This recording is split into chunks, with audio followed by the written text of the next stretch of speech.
Romeo Akbar Walter, short form રો. હવે John Abraham અગણિત વાર રો એજન્ટની ભૂમિકા ભજવી ચૂક્યા છે અને આ વખતે અલગ શું છે તો આ વખતે એક એવા એજન્ટની ભૂમિકા એમણે ભજવી છે જેવું કામ ઘણા રિયલ લાઈફમાં કરી ચૂક્યા છે, જે પાકિસ્તાનમાં હોય અને આ બાંગ્લાદેશ જ્યારે અલગ થયું ત્યારે ભારતનો શું પાર્ટ હતો, ભારતે શું રોલ પ્લે કર્યો હતો એ બતાવવામાં આવ્યું છે અને 1971ના યુદ્ધ પહેલા શું બન્યું હતું એ બતાવવામાં આવ્યું છે.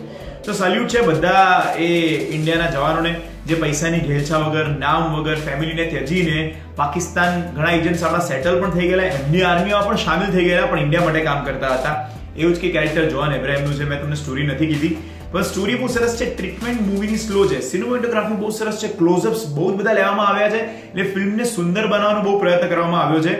પણ સ્ટોરી પ્રમાણે સરસ મજાના સ્ક્રીન પ્લે સાથે શાર્પ એડિટિંગ અને શાર્પ ડિરેક્શન થયું હોત તો વધારે મજા આવી હોત. ખાસ કરીને ફિલ્મની પેસ ફાસ્ટ હોત તો મજા આવી હોત. એક બે અનવોન્ટેડ સોંગ જે બેકગ્રાઉન્ડમાં જ વાગે છે એને કાઢી દીધા હોત તો વધારે ફિલ્મ ફાસ્ટ બની હોત.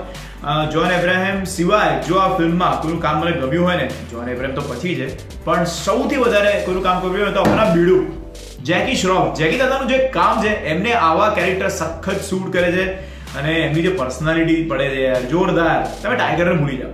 એટલે જેકી શ્રોફ ઇઝ આઉટસ્ટેન્ડિંગ, મને બહુ જ ગમે એ.